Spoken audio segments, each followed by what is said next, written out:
Hey everyone, thank you so Hello. much for joining us. Before we get anywhere, can we just have someone confirm that our sound is good and there's no echoes or any issues like that? Yeah, we always seem to start these lives with some little issue. I'm looking down, seeing that everything's not muted. We seem to be live, so just give us a thumbs up and we'll be thrilled to get that confirmation.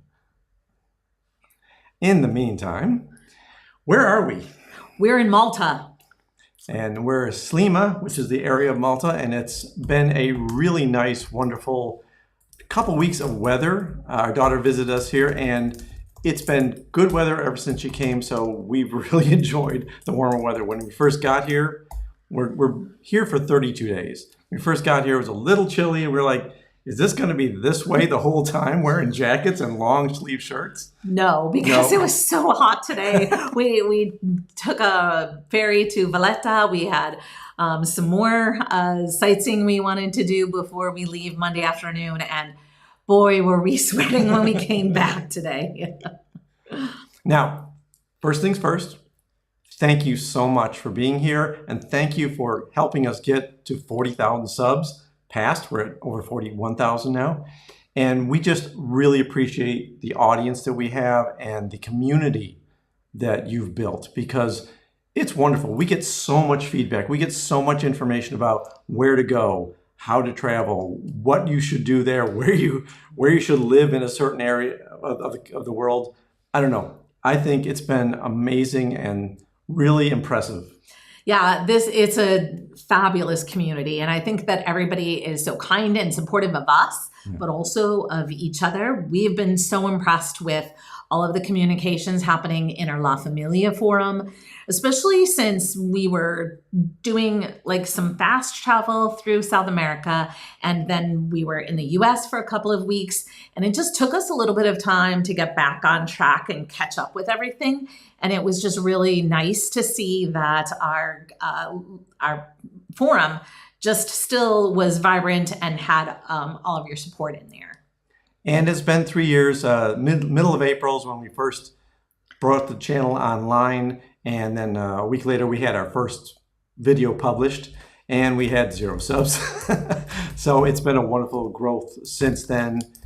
It's been quite the journey. I think starting off this channel as a celebration of Judy finding her birth family, of this cool story of how things just seem to work out in an amazing way. We've got videos about that, and one fairly recent.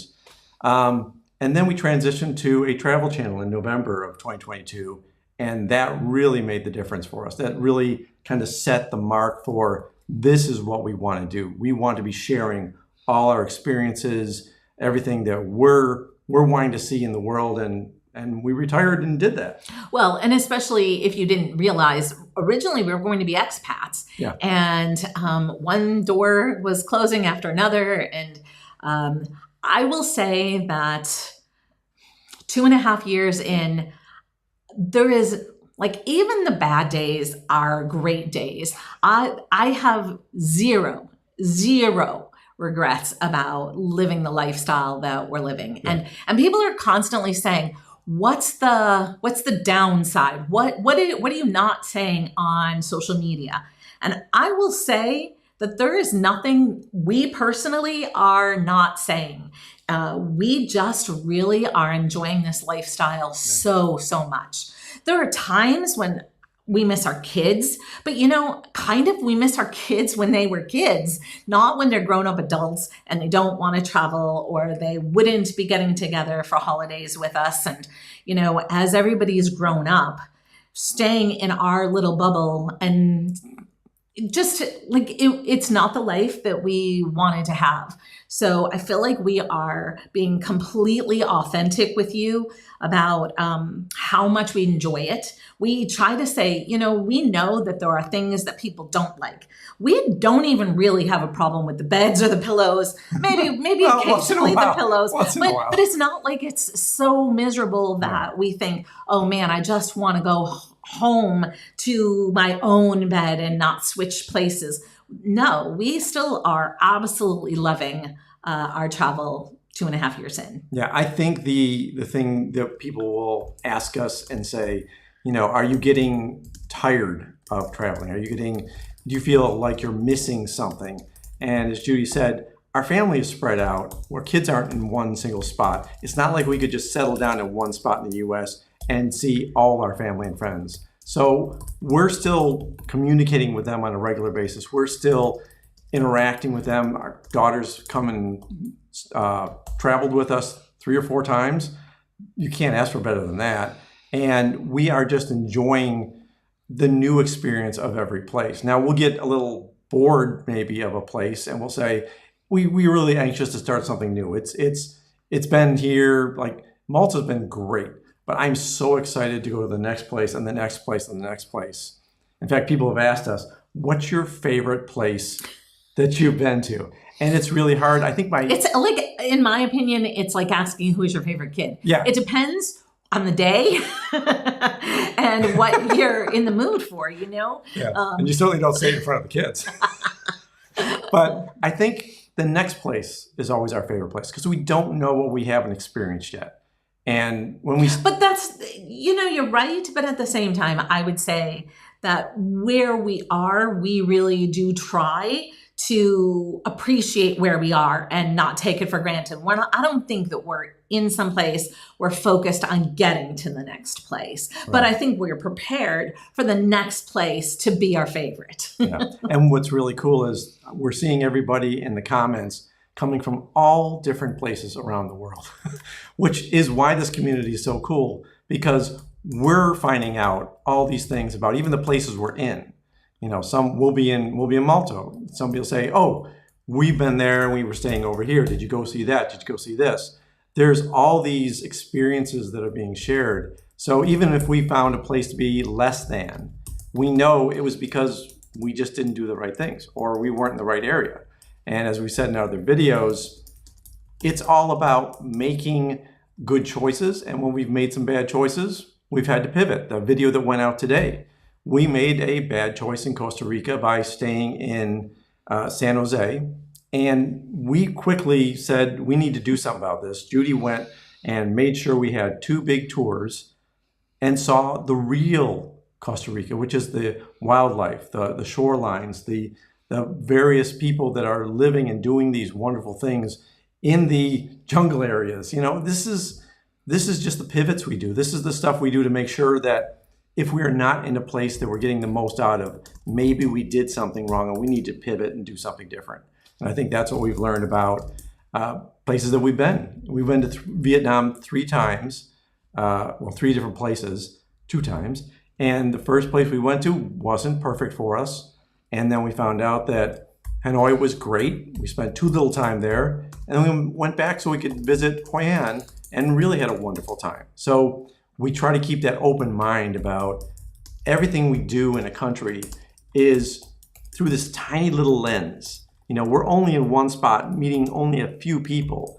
You know, we can't make a quick judgment about any place we've been. We want to go back whenever we can and experience even more in these places. Yeah, exactly. I completely agree. We're excited about where we're going to be for the rest of the year. We're going to be in Sardinia for a month and Tbilisi, Georgia for a month. Also Sarajevo, Bosnia, and Melbourne, Australia. In fact, we're still trying to figure out whether or not we go to Tasmania or to Queensland and Brisbane for a week or 2 afterwards in early December. So if you guys have recommendations for us, we would love to hear it. And I'm hearing some people in the comments sharing some of the places that they're going to be, and I'd love to hear where you're going to be as well. If our paths could cross, we would love for that to happen. I would say that meetups are some of our favorite things to do. And it was super exciting to meet with JP and Fatima while they were here in Malta. And I think we're going to connect with them also in Prague. And I don't know how to say her last name, but Denise Falzone is the person who single-handedly convinced us to come to Malta. And I am so grateful because there is so much history here. It is a beautiful country. And the fact that everybody speaks English is also pretty nice. And the history here. Oh my gosh. The ancient history, which I didn't even know anything about. You know, we've been to Egypt and seen these pyramids that are 4,000 to 6,000 years old. Well, Malta's got stuff that's 5,000 years and more, and they don't even know about these civilizations. This is all deep, deep history, and the transition that Malta's gone through with different countries and everything else also has been fascinating. So we're walking around this very small island country thinking, how did we not know about all this? How is all this here? The buildings are cool. The cultures that have blended together are so cool. And the people are so kind. It's been a really great experience as far as all that. Yep. I totally agree. Listen, we have a couple of questions, but if you have any specific questions, we want to make sure that we have a chance to get to them. So don't hesitate to drop them in the comments. Yeah. We do. And I want to say that, you know, Andrew, I think you said. Oh, Andrew, hey, nice to see you. And hopefully Christine's there too. Yeah. Thanks. So yeah, we'd love to be planning our 50K, but you know. Let's not get ahead of ourselves. Yeah, that's it. It's not all about the numbers. You know, these numbers are nice to hit, but it's more about the community that sticks around and communicates with us, and really we share things with each other. Like we got a free community forum on our website that people have been doing a fantastic job of helping each other out with meetups and information sharing. And I think that's the real goal that we have for this channel. We love to hit the big numbers as far as subscribers, but what we really want to do is have this community that works together so well, and you've been doing a fantastic job of that. Yeah, for sure. In fact, we started to do a Foodie Friday. It's slow to catch, and I forgot about it last week until Saturday. But, you know, just posting, even if you're at home, even if you're not traveling, we'd love to see one of your meals on Foodie Fridays. It's just kind of a way to... it's like you don't have to share anything deep. It's food. Who can't bond over food? And yes, we also have a meetup section. So if you're traveling somewhere and you want people to maybe meet up, or you're looking for someplace to go, and there are people traveling to a particular city or country at, you know, let's say in July, and you're looking to make a trip somewhere, that could be an easy way to for trip planning. Yeah, especially if you're a solo traveler. I know that's can be uncomfortable sometimes when you're going to a place and you don't know anybody and you're just alone. These meetups can really help out, and yeah, anybody that can share that kind of information just helps out the community in general. And certainly every tip that you give us about a place, whether we've been there or not, is fantastic. Now, we have a couple of questions. I think the top one on people's minds, and I think you agree with this, is how did Kevin get this deep, dark tan? Malta, baby. When our daughter was here, we were on Gozo Island, and I was like burnt. I was crispy. We're the same, right? Yeah, we're the same, yeah. Wait, no, the colors. Wait. I think the camera's off because mine looks a lot whiter, but I probably have the light reflecting off me too much.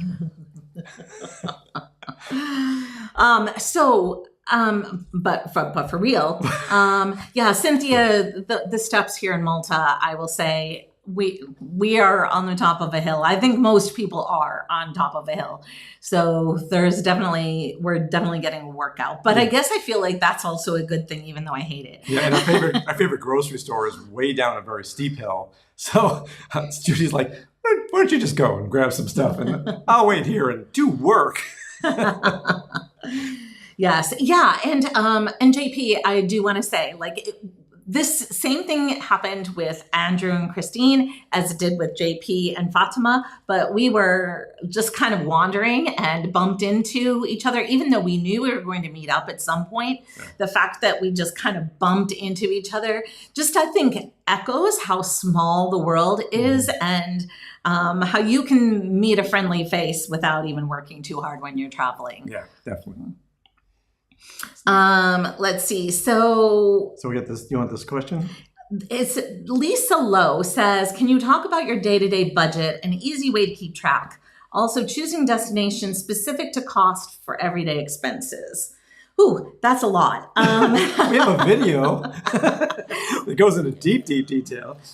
Sure. And yeah, we can, I don't know which video you're referring to? Our travel budget video. planning? Yeah, the travel planning and our budget, Sure. But I'll let you start. Okay. Day-to-day budgeting is really kind of tough for us. What we look at more is a year-long budget and say, our average cost per stay is this much, and our average food budget is that much. And we try to make sure that we're balancing things out. So if we're in an expensive area of the world, we try to make sure that we have places in the world that are cheaper to live in. And as we're going through Eastern Europe, we found some places that are really inexpensive, and that's been great because we don't have to fly all the way to Southeast Asia to get some cheaper lodging. I think that it's been a challenge sometimes because we want to eat local foods, we want to go out and experience things, but we also have to watch our food budget. I do think that you need to keep track of all of your spending. Oh, yeah. And including your cash. I think that in the beginning was the most difficult thing for us, because obviously when we use a credit card all the time, you can then see what your charges are, and that makes it a little bit easier. Yeah. Cash-only countries are trickier. Yeah. When you're not keeping track of cash, I think that can really get away from you. And even just your recurring expenses as well. Yeah. I know for us, what we were doing in the beginning when we first started traveling is we have an app Kevin built years ago when he was an entrepreneur called Moneywell. And we've been continuing to use that. And it allows you to download all of your charges from your various cards or bank accounts. And so we could kind of see what we were spending. And we kind of created our memo field to represent the trip we were on. So we could kind of keep track of how much we were spending in each individual place. But cash, we were not keeping a close enough eye on. So we had to reconstruct it all.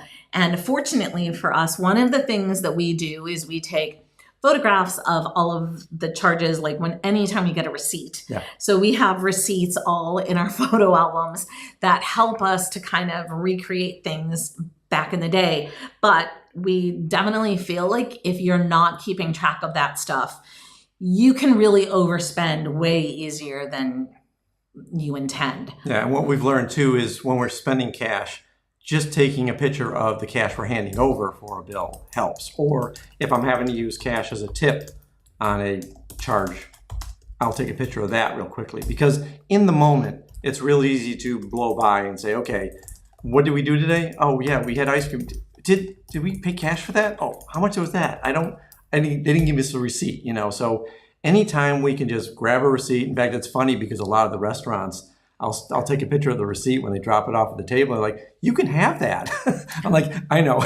I just need to put it into our system, and that's what we're doing to track all those little expenses that have really gotten away from us early in the days of travel, especially when we were in Egypt. Egypt was very much cash only, and we were very new to travel at the time. So we were trying to figure it all out. I mean, it was a little bit easier because our money went so far. But when you're someplace where it's expensive, it definitely could be more of an issue. Yeah. We have more to say about tracking spending, but we're going to put a pin in the rest of that conversation for a couple of months. Wink, wink. We got some things we're doing. We have some things that we're working on. Yes. Yeah. So hopefully we'll be able to share more soon. Let's see. So Howard and Taylor asked, what software do you use to make your great travel maps, Kevin? Great travel maps. Thank you for the compliment. Basically, I take just maps on Mac OS, and I record transitions and things that I'm looking at for a country or a city. And then on top of that, I have some plugins that I use in Final Cut Pro to make planes fly, or to highlight an area, or to show routes with a bus. Things like that are all done that way. And then when I'm doing some other things, like they also asked what software you use for travel plans. We're basically using numbers. We're tracking all our spreadsheets. In fact, we have our travel planner that you can download that is a similar spreadsheet that's in Google Sheets. Google Sheets. Is that what it's called? Yeah. So we have, in fact, I'll put a link here for our travel planning, and it's just a basic spreadsheet. We use it in Numbers, but it's easier for us to share in Google Sheets because that's a more mainstream app that everybody can use. Right. But it's the basic format. It's all of the different rows that we use. And I will tell you, it's the only thing that we've used, and it has helped us tremendously. Because we really have to keep track of everything. As we book all these plans, we're booked to the end of the year, for at least lodging and a lot of the flights and different transportation methods. If we don't put everything in there, we will seriously be screwed because it is so hard to track all that. Because you do it, we may have 2 or 3 days where we're just doing a marathon. Let's get as much planned as we can and book as much as we can. Well, all that's got to go on the spreadsheet. If it doesn't go there, we'll lose it. There's too many places where an email will come in, or when we were in Southeast Asia, horrible flight information would come in through email. It's like, thank goodness we had the spreadsheet and just track everything in detail that way. So very much in the moment, as we're planning things on the spreadsheet, Judy always does projections. So she'll put down, here's the next 10 places we want to be, next 20 places we want to be. Does that fit? Does the weather work? Does the seasons work? Is it a high season? Is it a low season? Is it a rainy season? All that goes into the planning process, and we have plenty of videos that talk about all the detail of that because it is tricky to do when you're not home and then planning a vacation. We're always traveling, which means we always have to be making sure that the next few months are scheduled out and that we pick the right time for buying tickets. Planes are really tough because once you buy those plane tickets, you're kind of locked into them. We don't want to pay the extra for refundable tickets. So we book as many refundable lodgings as we can, and then we watch our time as we go out and say, okay, time to get the plane tickets for this. This looks locked in. Let's get to Georgia, plane tickets for that, and just manage all that as much as we can on those spreadsheets. Yep, go ahead. Okay, I thought there was another part of that. We do some of the travel planning that I've done in the videos. Excuse me. I've used Final Cut Pro and some plugins that I have to do all the pretty planning visuals. So the little rectangles that appear on a calendar, that's all done in Final Cut Pro. So the pretty visuals are in Final Cut Pro with some plugins I have, and the actual down-to-earth planning is in Numbers and our spreadsheets. Yes, and I want to give a shout out to Rebecca. We haven't seen you in a while, and we miss you. So we are thrilled to have you here with us today. So good to have you. And Eva, yes, we are already planning for 2026. Gosh. We start out in New Zealand. We'll actually be there in mid-December. Right. And we're trying to figure out how long we're going to be there. But yes, we've got already some places we know we want to be in Southeast Asia. And then we're having a little bit of difficulty for 2026, only because of Kevin's sister. We're just not really sure if we're going to be coming home back to the US for any trips this year that we didn't already have planned. And the information is she's been diagnosed with a very serious cancer. And so the timeline is very uncertain. And that's one of the things as full-time travelers we have to take into account. If there's family issues, if there's things that we need to get back to the US for, we always try to leave our schedule a little bit loose so we can make these detours and these transitions. So the end of the year is all kind of like, if we need to get back to the US, we will just do that. Right. Currently, we're planning to maybe be there again and sometime in March. But if we go back this year for any visits, we probably won't come back in March. So we're just kind of keeping our eyes and ears open to what's the right thing to do. Yeah. And that's part of full-time travel. You have to be a little flexible, especially if somebody says, hey, we're going to be in this city, we're going to be in this country.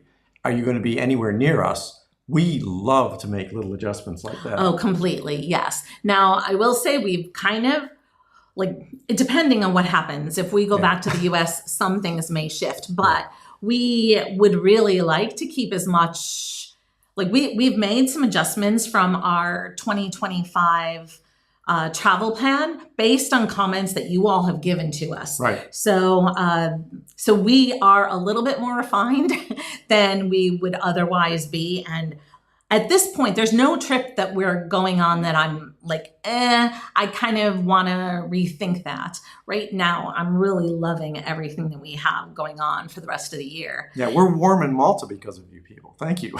Yeah, yeah. We had a plan for a very cold time of year. Was it November we were planning, or October? It was later in the year, and people were like, no, you don't want to be in Malta that time of year. Oh, sure, November. We were originally going to be in November, and this turned out so much better. We're really glad we did that. Thank you.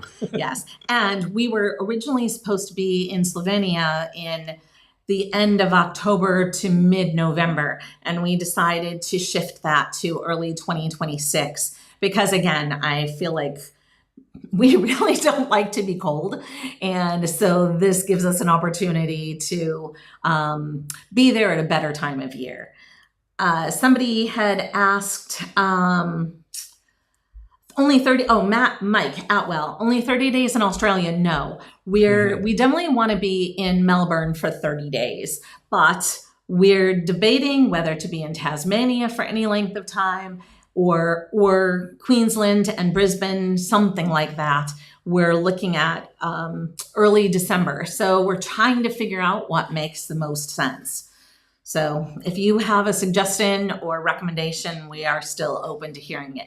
We're trying to understand what the weather is like. And I think that the dollar goes a little bit farther right now. So, but we don't want it to be so expensive that we can't do or have some of the experiences we want to have. So we're balanced because we're going to New Zealand after that. And that's also not a cheap place.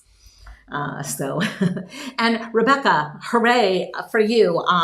Scotland and Prague. I am so excited for you. And we're looking forward to Prague as well. So you'll have to give us some of your feedback. We have a couple of videos on Scotland.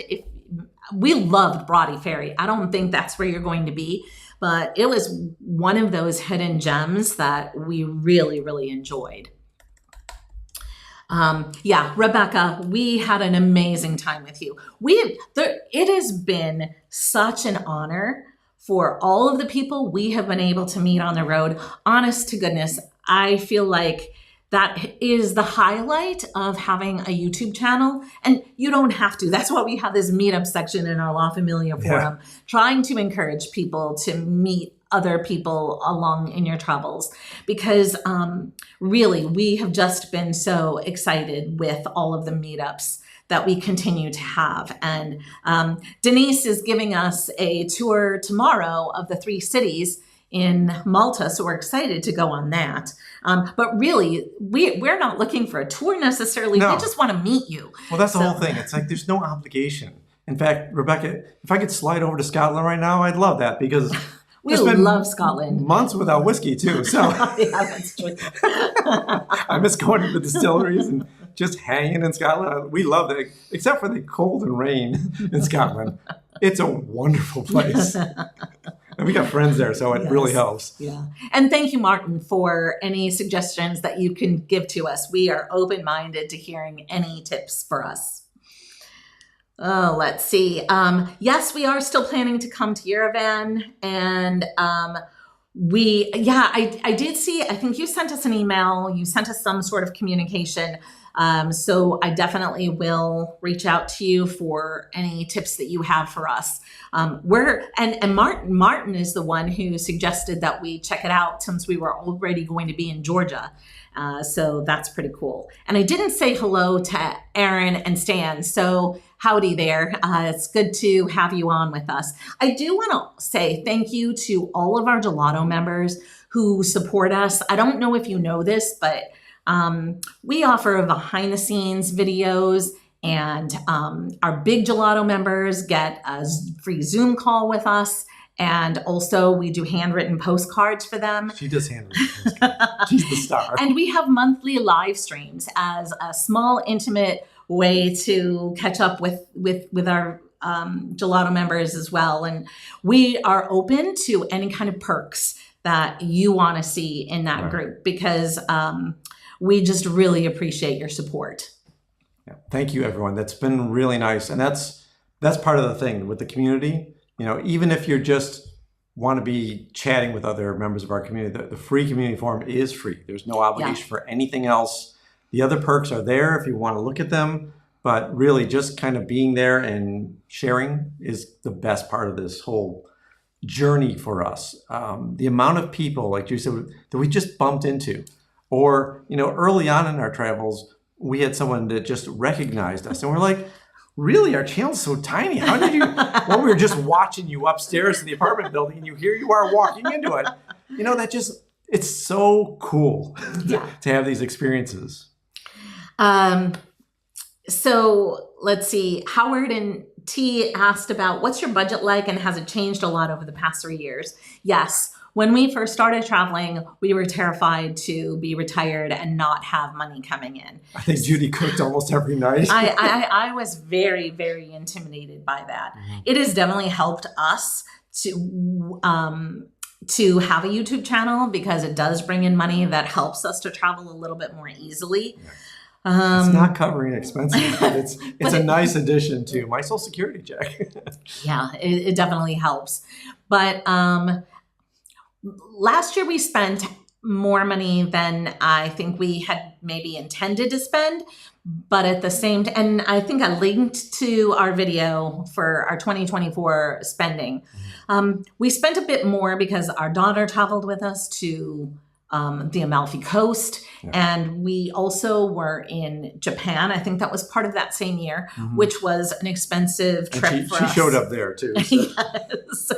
Yes. So I want to say that our spending was around $73,000 per year. 76, and I want to say that we don't think you need our budget to travel full time. No. You can definitely travel cheaper, which is kind of why, like, our video is long and it talks about how much we spent, but we break it all down so you could see where we overspent, how you could spend less, why we chose to do the things that we did. We traveled to 26 cities in 14 countries in 4 continents.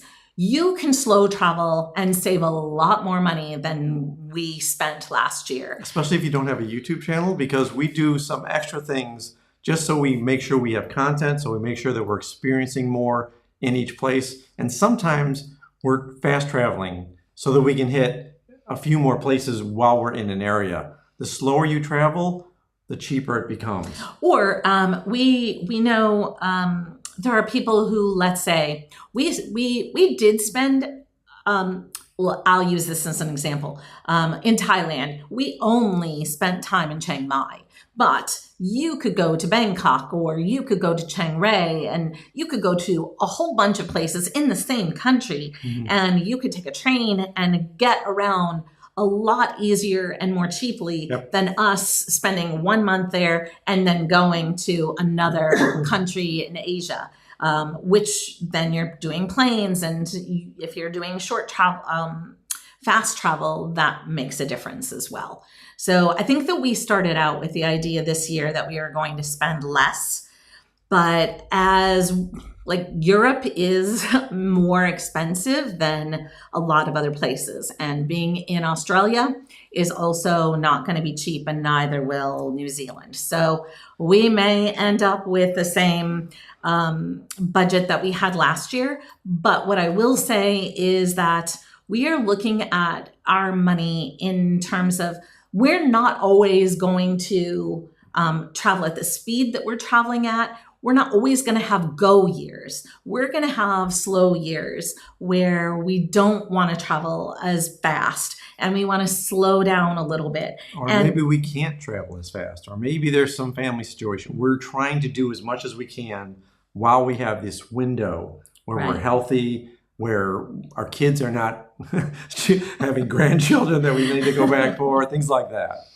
Yeah, so absolutely. So I would also say that if you're spending more, it doesn't mean you always have to be spending more. Right.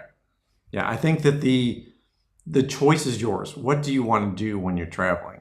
You know, if you're just going to relax and chill in a place, it's certainly going to be cheaper. If you like cooking, man, that's going to be a lot cheaper because some restaurants in some places have been a large part of our budget. Right. We weren't sad about it. You know, these have been some really great restaurants, but we do have to be careful about that. That builds up pretty quickly. And tours, we can do free things walking around a city, and a lot of museums are free. But when you start taking food tours and other kind of extended tours, they can be a little more expensive. So that adds to the budget. Right. And Michael Grant, you mentioned that you might be considering retiring in Malta. We're actually going to do a video about can I retire here? Because I was not aware of how many expats are retiring in Malta. And so I think that we've got some good information. In fact, I found a hairdresser that I really like here, and she has a lot of American clientele. And so I ended up interviewing one of those people who is an expat for the last 18 months. And I learned a lot. So we're excited to be sharing an episode about that. Yeah, some flexible visa options, right? Yeah, for sure. Yeah, Malta's been great for a lot of people because they don't have to deal with the language situation. It's hard when you're going to Italy, and then you have to learn Italian to really feel comfortable. Where here you can just slide in, speak English, and we haven't had any situation where we couldn't communicate with somebody because it is officially their second language here. It's not like it's just something a lot of people speak. It is one of their official languages. Yeah, which is pretty nice, yes. Well, that makes the level of entry a little bit easier. Yeah, great. Let's see. So I'll tell you what, we have a bunch of free downloads on our website. If you have used any of them, we would love to hear your feedback. And there's a link on our website that basically is for feedback. Right. So if you search, that will pop up for you. We would love to hear what you like or what you don't like, what you'd like to see on any of our free downloads. They're free. So we want to have them be what is useful to you. Yeah, we're always looking for better ways to do things, more fluid ways to do things, because travel is fun. And if you don't have to deal with the day-to-day stress of tracking things or dealing with the planning and the scheduling, if that is a lot easier, then we think we're helping a lot of travelers out. We're helping ourselves out, because as much as we can make our travel process lighter, the more fun it becomes. I wish I could say that somebody left a comment and I didn't see who it was, or I'm not seeing it, but you said that you and your wife are in your 40s, and what lessons would we have wished we knew at that age? And I think the biggest lesson, I probably have two. The first big lesson is stop being a consumer. We spend so much time and money. We used to get Amazon packages a lot, and especially during the COVID years. Oh my God. Like, that little hit of dopamine that you get. And I don't know, for us, we didn't intend to live this lifestyle. No. So, like, honestly, the year, my mother, I'm adopted, and the first time she was coming to see me was in September for the very first time to see my home.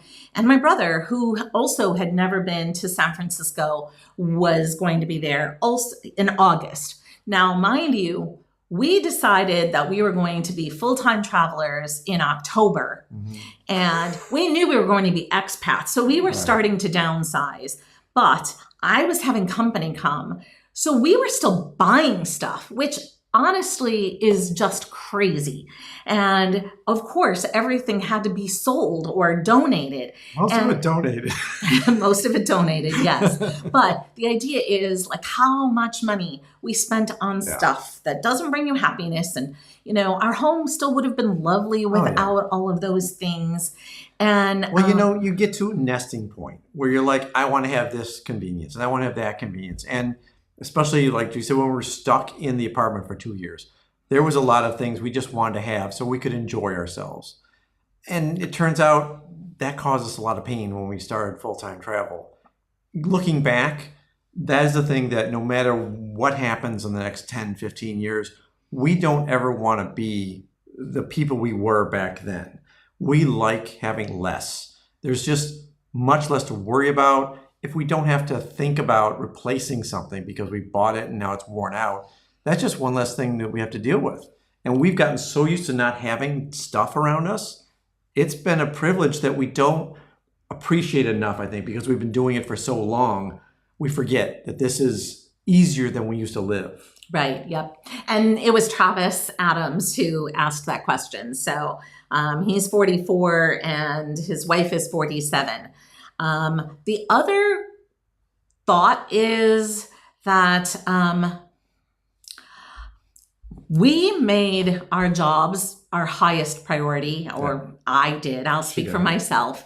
And I realized that I woke up one morning practically and just said, I don't know how happy I am that I have given up my life for a job that will never, ever give back to me what I've put into it. Yeah. And just kind of understanding that life is short and you really need to be prioritizing the life that you want.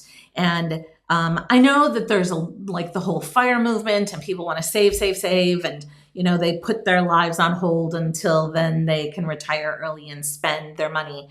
I don't necessarily have an opinion about that, but the idea that your job is the most important thing and that's your identity, I think is a really dangerous thing. Yeah. When we allowed ourselves to dream and really think what our lives could look like, that made all the difference for us. Yeah. There's a couple of questions here.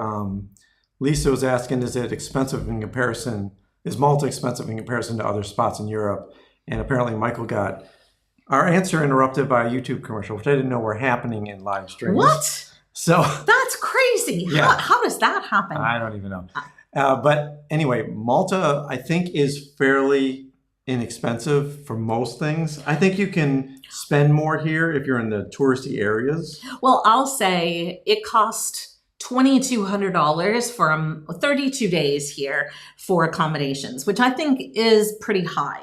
So but I think overall, that's kind of expensive. But overall, if you're thinking of being here, I think on a full-time basis. Sure. Yeah, that's true. Because the person she lives just around the corner from where we're staying. She was paying $1,500 for a 3-bedroom apartment. So I think 3-bedroom. So I think that was pretty affordable. Yeah. Obviously, as a short stay person, that is definitely more expensive. Yeah, and medical is covered, and insurance costs are lower. Everything is pretty well covered here. There's a lot of construction going on because it's one of the densest countries in Europe, and they need space for people. And they're renovating and redoing, and so actual unemployment's really low. They do a good job of taking care of most things. It's probably a fairly good place to land if you're looking for a more long-term place to live.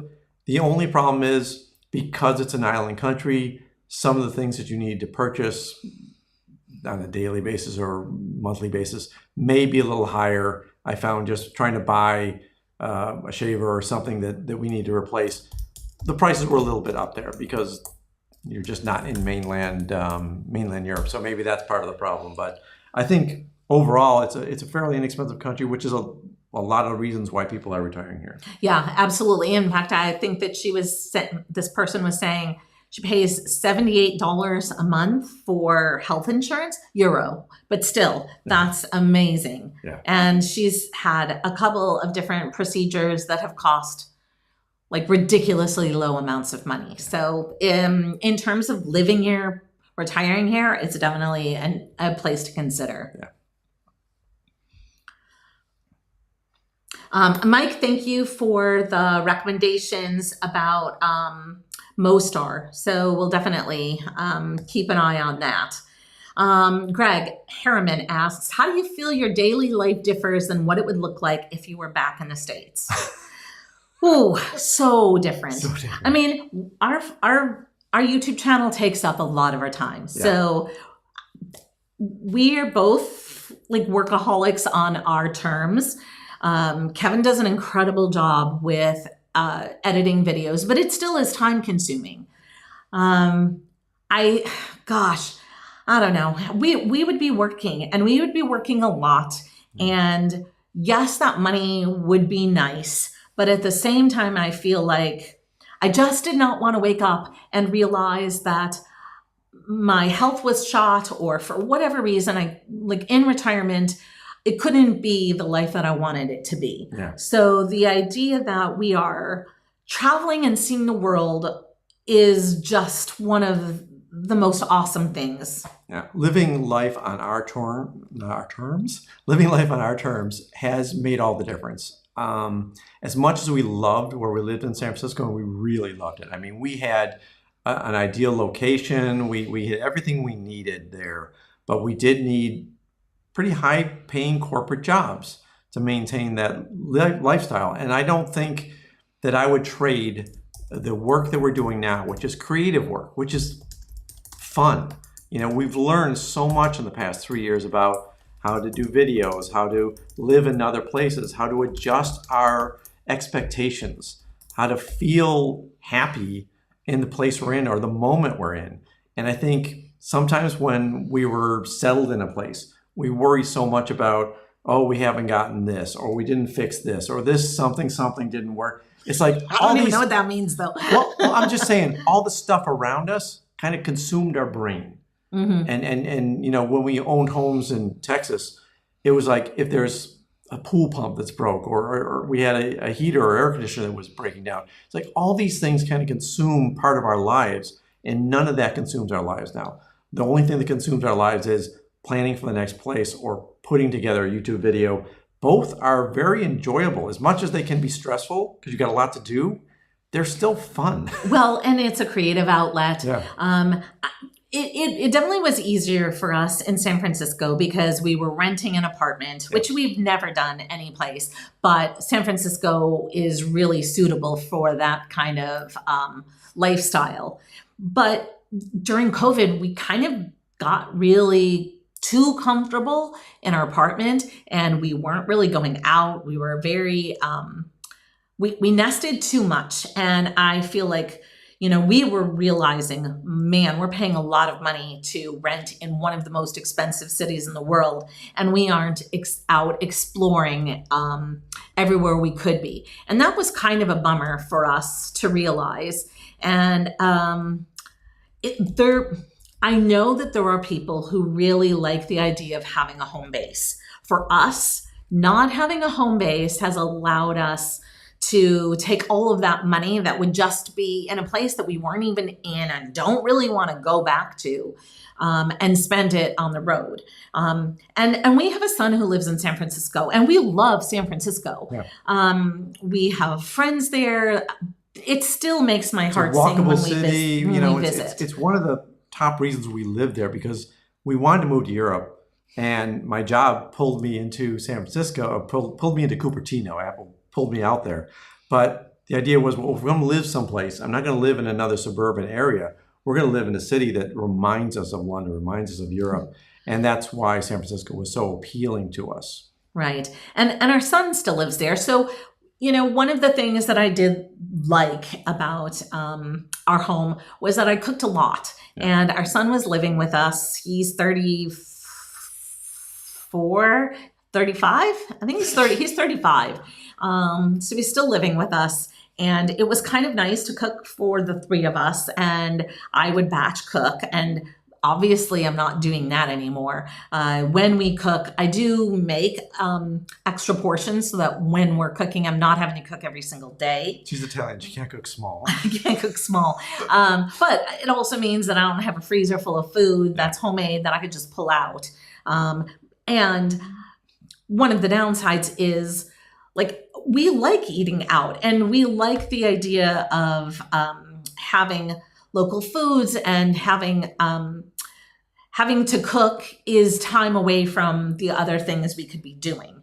So although sometimes it is really nice to have like, you know what is in everything. Sometimes when you're eating out a lot, there's more fat, more sugar, more salt, more of everything than you might put in your food if you were making it yourself. So that's a bit of a drawback. Now, Eva made a good point, saying one of the great things about this life is that small inconveniences and accommodation won't be a problem in the next place, in the next month. That's true. You know, whatever problems we're having in a current location, if we picked the wrong Airbnb or we couldn't find the right area of town, that's just a temporary thing. Everything is temporary now. We're always finding new things, experiencing new things, and we can always say, look, we can put up with anything. Lack of hot water, whatever the little tiny inconvenience is, it's all temporary. You know, it's not like the house has a problem and we have to get it fixed, or we can't live there for the next 30 years. None of that. And Maria is saying she also got an advertisement interrupting the live chat. Yeah. We'll have to look into how to turn that off. Yeah, I said in the chat that I'm going to look into it. Oh, okay, good. Yeah. Thanks. That's so crazy. Right. I did not know. And we did look at travel spend a little bit as a potential app to use. It doesn't cover us. I mean, the reason I wrote Moneywell years ago is because I wanted to manage our spending. And so I wanted a budget app, and that's what I built. And now that we're on the road, what I want is kind of what I did plus travel. So looking into solutions for all that is what one of my side hobbies is right now, because we do want to have an easier way to handle everything all at one time. So stay tuned. We'll talk about stuff in the future as things progress. You know, somebody said, if you're not seeing commercials, maybe if you're on, what's it called? Well, YouTube Premium, maybe that's why. Well, and I think JP said that he's not seeing them on his iPhone, just on the TV.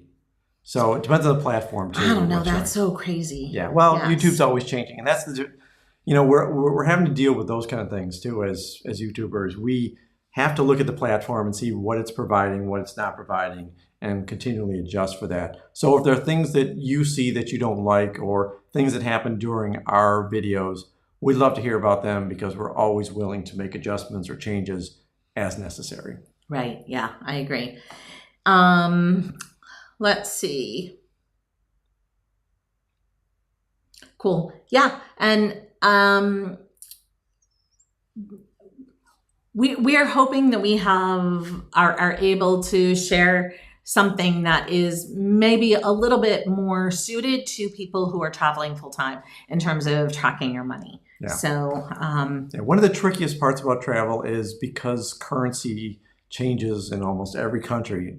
Now that we're in Europe, we have euros for a little bit for most of the countries, which not is all kind of of nice. them. Yeah, but a lot of times we end up leaving a country with a pocket full of bills or coins that we just can't use.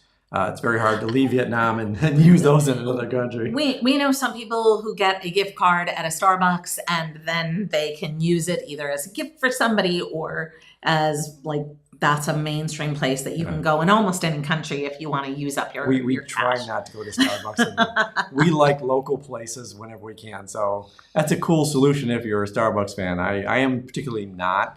So in fact, we've been very lucky here in Malta, because right at the end of our street is a coffee shop that was here for only 2 weeks before we got here.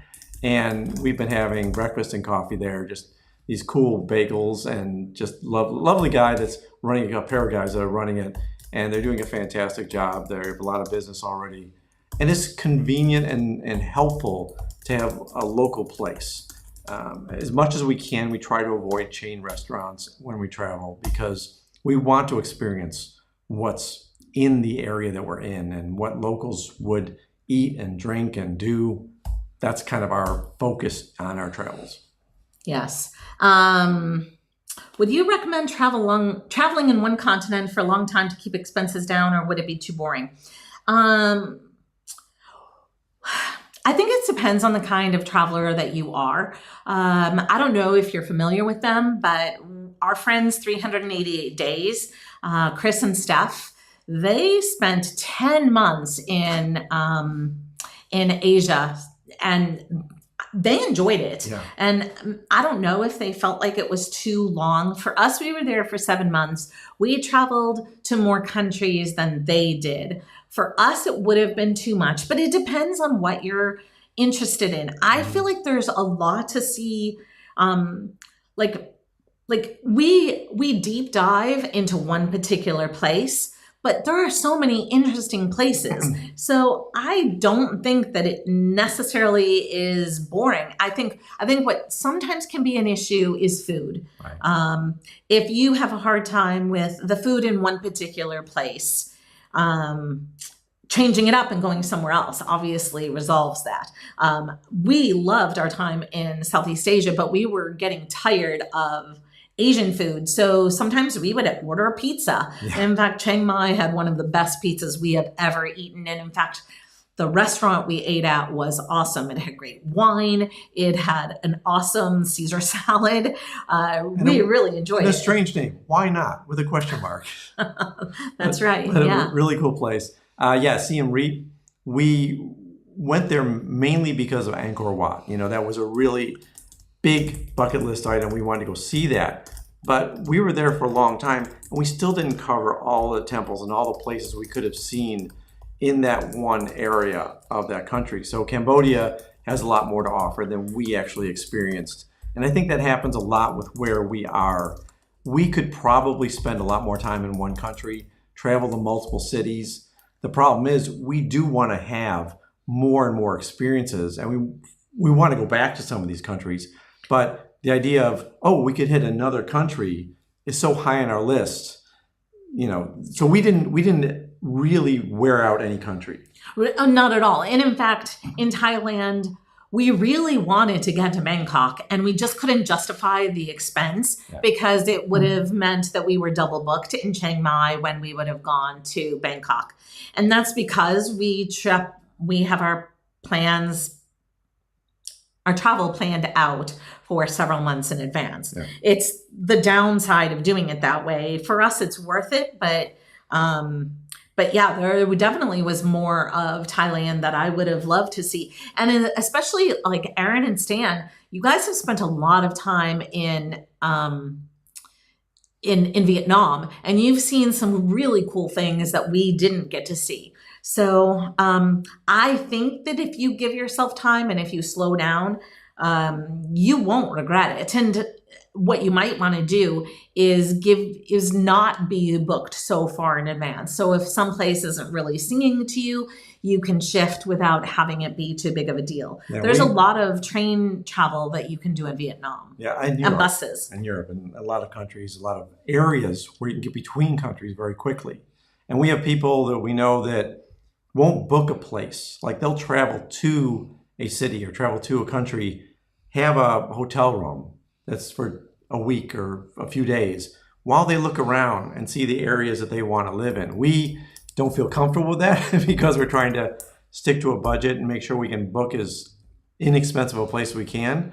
But sometimes that makes your travel really flexible. If you can just go there, look around, see what you like, book the long-term stay that you want to have, and not lock yourself into that one city maybe. If you decide, this is a cool city, but I really found that there's 2 other ones I want to get to, so I'm going to plan around a longer stay in the country. That's wonderful. We just can't make that happen the way we're doing things. Yeah, and it's our choice because I guess for us, we're choosing to see as diverse as much diversity in the world that we can, because let's say if in 2 months our travel was cut short because of an illness or some issue and we had to stay in one place, we wouldn't want to feel regret that, oh man, we never made it to New Zealand and we always wanted to go there. Right. So we're trying to see as much of the world as we can. We know that there are things we're going to miss, or even in a place that we're not going to be able to see absolutely everything. Yeah, we can't go as deep as we'd like to sometimes.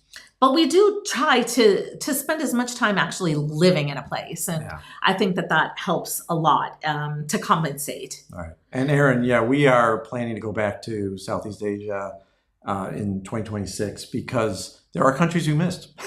Yeah, we want to go to Laos, we want to go to Bangkok, and we also want to go to Malaysia, and maybe a short trip to Singapore is kind of what's on our agenda, which is one of the reasons that we're having to cut some of our time in Australia and New Zealand.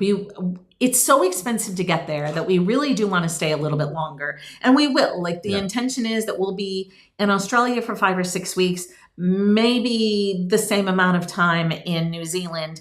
But then we really want to get to some other places. And that's one of the problems is when you're traveling, you're having to always be sensitive to the weather. If we took longer, Malaysia's going to get really, really hot the longer we wait. So we want to get there before it's so broiling that it's uncomfortable. Did you read Lisa's question? Is that what you're saying there? Yeah, well, I did, but also the idea is that it's why we can't just stay somewhere like for a really long time, right? Because we want to get to somewhere else, and we want to be mindful of that. And we just don't have big enough suitcases to pack for 4 seasons. So we pack for 3 seasons, try to make sure we have clothing that will work in cooler temperatures. But once it starts to get to the winter, we're going to have to decide. Like we were going to be in colder areas in South America that didn't happen because of canceled flights and all the rest. And we were just prepared to buy stuff. We're going to buy a heavy coat. You know, if we're going. Well, we were planning to go on a glacier, so you needed that. Yeah. But this year we were supposed to be in Slovenia when it was going to be cold. And we're still going to be in Europe. We'll be in Berlin, which I know will also be cold. But the intention was we cut some of that time. Instead of being there in mid-November, we'll be shifting at the end of October to Australia, where it'll be a little bit warmer. Yeah. So yes, absolutely. We pay attention. We pay a lot of attention to the weather, but we also understand that sometimes it means that we're not in places in the shoulder season. For instance, when we were just in Costa Rica, that was high season. And there's a very good likelihood we're going to try to get to South Africa in 2026. And the way it's looking, we'll be there during high season again. So we try that not every place is during high season. Yeah. It's a puzzle that has a lot of different shaped pieces, and sometimes they don't go together well. So we just have to compromise and say, well, yeah, we're going to go there during a more expensive time because it's just got to fit the schedule that we have. And we try not to travel too fast. I mean, there's a question about we travel for a month at a time. When we travel too fast, it wears me out especially. I am very sensitive to that. It's a little easier now. I mean, I think when we first started traveling, one of the things we learned was we need to simplify our packing. We need to simplify what fits in our suitcase. I remember starting out this journey and we had to push our suitcases down and use the compression zipper and everything else. Now we just toss our cubes in, zip it closed without worrying about ever decompressing it. And it's just so much easier. We can pack and be out of a place in 15 to 20 minutes. Where it used to be, oh God, if we don't pack the night before, we're going to get screwed in the morning. And this is not the situation anymore.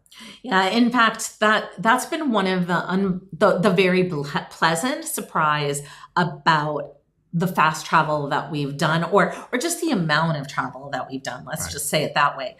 We don't have a lot, so it doesn't take a long time to pack. We don't spread everything out. We put everything where it goes. Everything has a home, because some places have a lot of clutter, some places have less, but we don't want our stuff getting lost. So if we put things back where we've taken them from all the time, it is so much more mindless and it makes it so much easier. Yeah.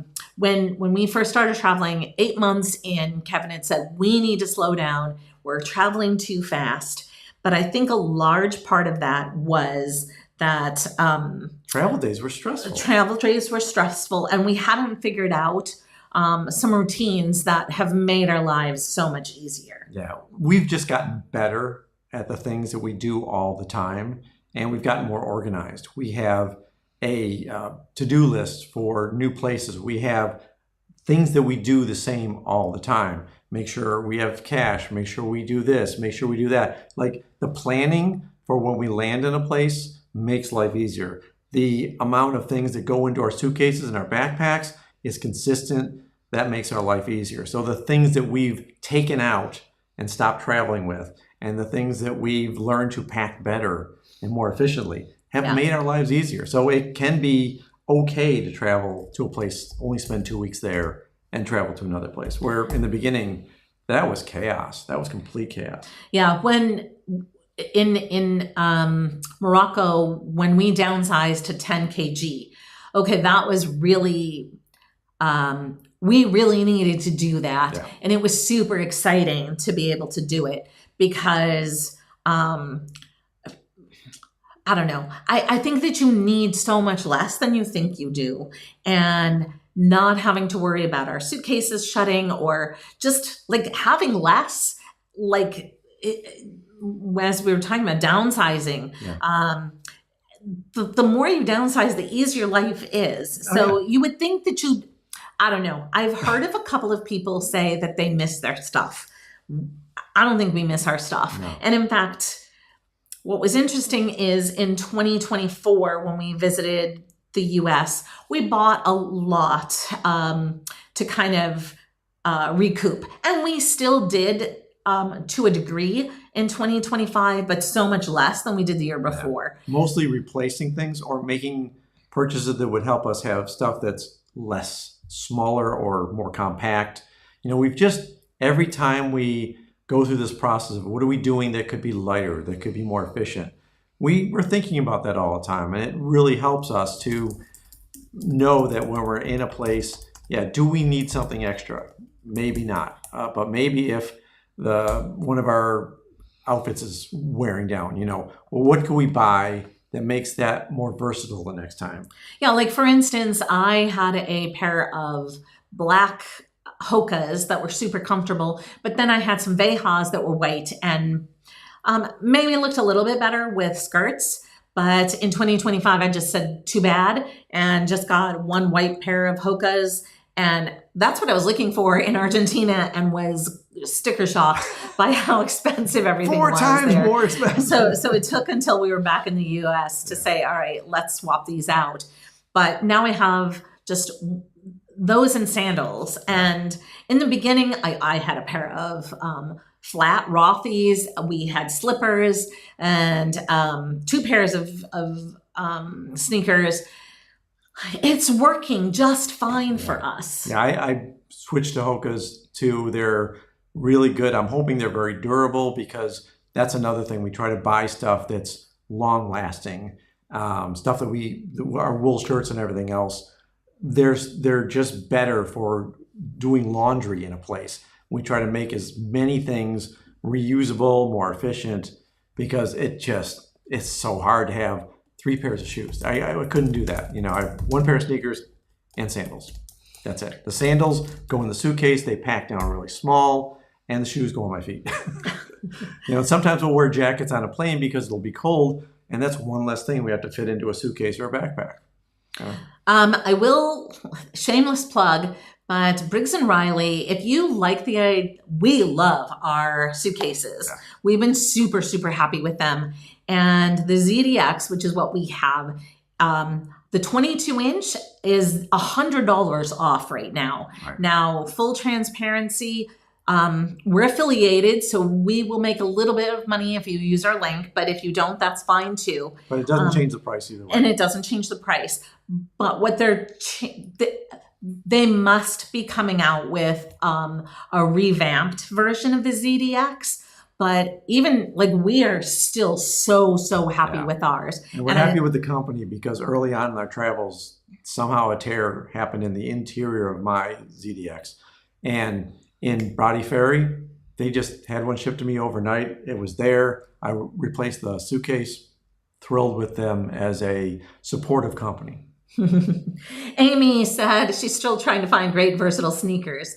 Hokas make me look like a hobbit. You know what? I guess I'm wearing the Clifton 9s and I've been pretty happy with them. But and she always looks like a little person anyway. The reason that I got rid of my Vehas, which were super comfortable, was only because they didn't have as much traction as maybe I liked. My sister uses Salados, and she's very happy with those. But I like to have a little bit more traction, especially when we're at ruins and various places like that. I've just kind of decided, I don't know. I want to get the most out of our experiences, and I know that I'm not going to be the most glamorous. When our daughter travels with us, she brings a huge, large suitcase and she packs everything possible in it. When we just have a little bit of room for things, I just need everything to be as efficient as possible. Yeah, you'll see us in the same outfits, and that's okay. We haven't gone full Steve Jobs yet with just one shirt and one pair of pants, but we're kind of close to that because it's just one less thing to worry about. We're getting a little over time, so I think we need to start wrapping up. Are there any more questions that anyone might have? Okay, so Lisa says, wool clothing in tropical areas. Yes, yes, yes. They are wearing wool. Check out let me see. I wore wool, 160 gram wool. It was a wool nylon blend, but predominantly wool. And you can see all of our videos from Southeast Asia. Light wool, breathable. One of the things that we love about wool is that it's antimicrobial, so it doesn't smell. And so basically you can sweat in it, you can let it air dry, you can wear it the next day, and it is cool and breathable. It is not your grandma's wool, itchy, anything. No, it's so different. Merino wool is a very different beast than the wools of my childhood that I remember. It's like, oh, this is a fantastic fabric. I'm really thrilled. And they last a lot. We rotate sometimes 2 or 3 outfits over and over again while we're traveling in a country, especially if it's hot. We have hot weather clothes. We don't have a ton of variety, but they're lasting a long time. So when we go in there, we say, well, this is a little bit more expensive shirt because it's merino wool. Yeah, but we wear it all the time. We don't have to keep replacing it. So that kind of balances everything out. I don't own a single shirt that is not wool. My underwear is wool. Same. Our jackets are wool. My leggings are wool. The only thing that's not wool is my bra, and my skirts are rip skirts. So, and we are in hot weather a good amount of the time. Yeah, we thought about all kinds of situations where we might need hiking boots and things like that. It's tough. We just said, we're going to have to do things in an area. We'll have to make a decision at that point. We travel with the minimum that we can get away with, and just get used to wearing the same shoes over and over again. Yeah, Ava had asked about whether or not we use AI when building itineraries. Yeah, we do.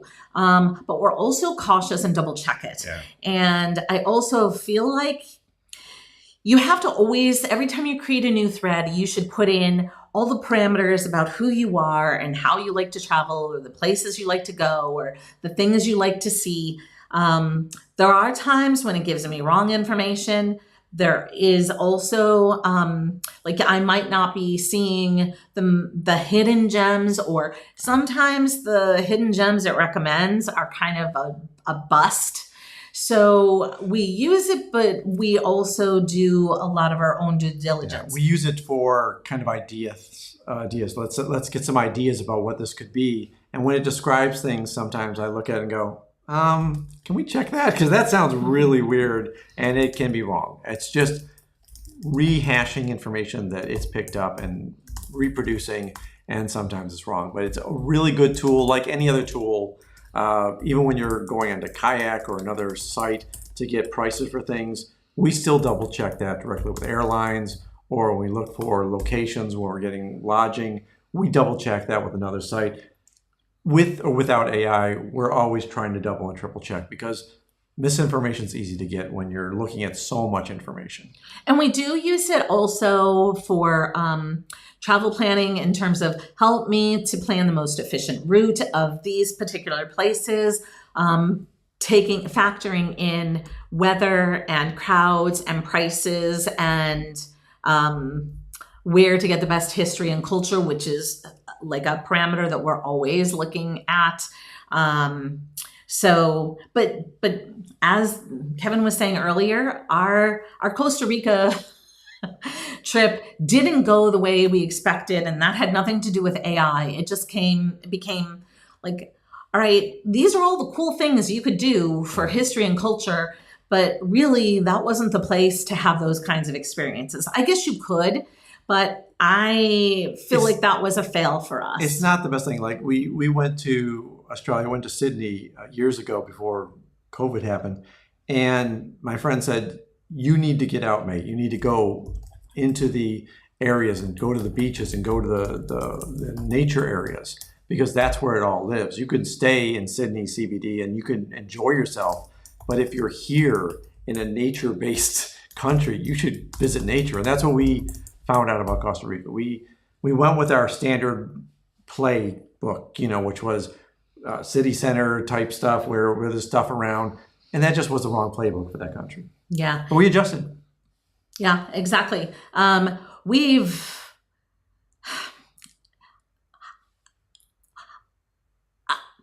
can't tell you how much joy we are getting from our travel experiences. Yeah. Even when we have hiccups along the way, we learn something, and that really was a good experience for us. I kind of feel like sometimes I think I know how we like to travel and what we like to do. And like here, we're in Slima instead of Valletta. We think we probably would have enjoyed Valletta more, but this has still been okay. It's been fine. And it's a €2 ferry to get over to Valletta. So it's not that big a deal. €2. Yeah. Is it? €2 per person. I thought it was 4 per person. 4 for both of us. Oh, wow. So that's pretty nice. So I feel like there are places where I feel like, I need to be in this area. In fact, I was just talking with JP Porto about Prague, and we are not in the area that I want to be in Prague, but the prices were just too expensive. Yeah. And when we were in Vienna and did that same thing, we kind of said, we'll not do this again. But we have done it on a couple of occasions, even knowing that. Because by golly, I just want to get there and I'm okay with it. Maybe I'll have regrets. I'm hoping not.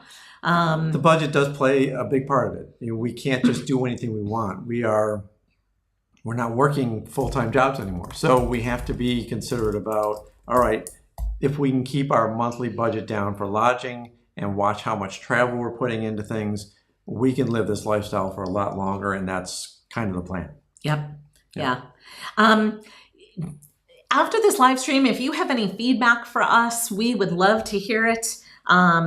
If you have any suggestions for what you want from us in the future, we've talked about this a couple of times, certainly in our gelato membership, but we're trying to balance out our talking heads videos, like how to do this, how to do that, along with our destination videos. Mm-hmm. If you have a strong preference in one direction or another, please let us know, because we have a ton of ideas for talking heads videos, but we know that a lot of people come here for the location, destination specific ideas. So if you have suggestions for the talking heads that you want to see, we probably have that idea too, but it may not be at the top of our list, and we'd be happy to move it up. Yeah. Yes, exactly. Well, Michael. We definitely have more content than we have time or energy to do.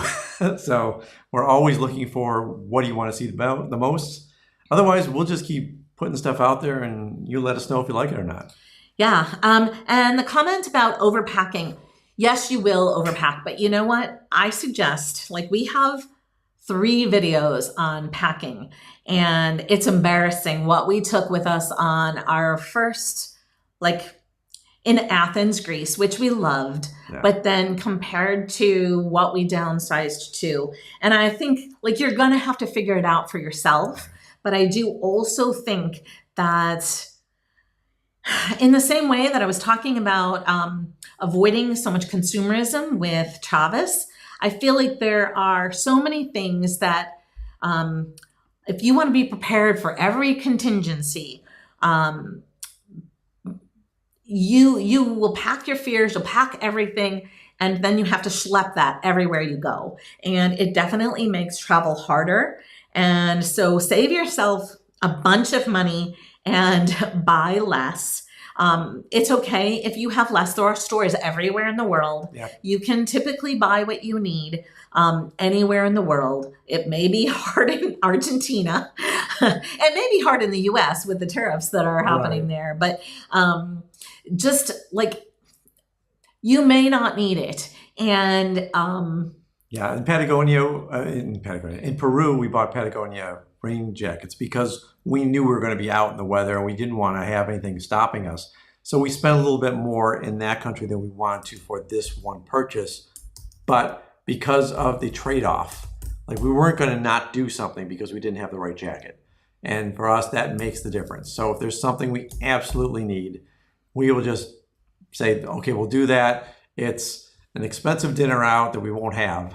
Right. And we'll trade something off for exactly. it. Yeah. Yep. Definitely feel that way. Here.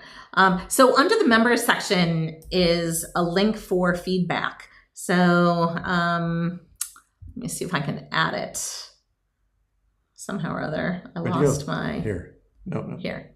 There you go. Yeah. If you have any comments or suggestions for us, like honestly, we love hearing from you. Love hearing from you. We get so much joy out of the community that's here.